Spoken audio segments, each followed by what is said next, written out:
Friends, আমরা চলে আসছি দৈনিক ভোরের বাজার রাজের বাস স্ট্যান্ডে।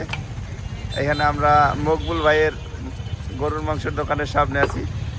তো মকবুল ভাই কেজি কয় টাকা দরে গরুর গোশত বিক্রি করে আমরা সেটা জানবো, কারণ আমরা কয়েকদিন আগে জানছি ডিসি সাহেব 720 টাকা কেজি নির্ধারণ করে রাখছে। মকবুল ভাই, কি অবস্থা বলেন, গরুর গোশতের দাম কত করে ভাই? গরুর গোস্ত 70 থেকে 80 টাকা 60 টাকা। কত কত 70-80 আমাকে দর্শক জানাই চলে। 750 টাকা 60 টাকা 70 টাকা 750 60 70। কিন্তু ডিসি স্যার যে আপনাদের নির্দেশ দিয়েছে বা সে একটা দাম নির্ধারণ করছে 720 টাকা, এই ব্যাপারে কি আপনারা কিছু জানেন? 720 টাকা দেয় এই শব্দ আপনারা জানেন?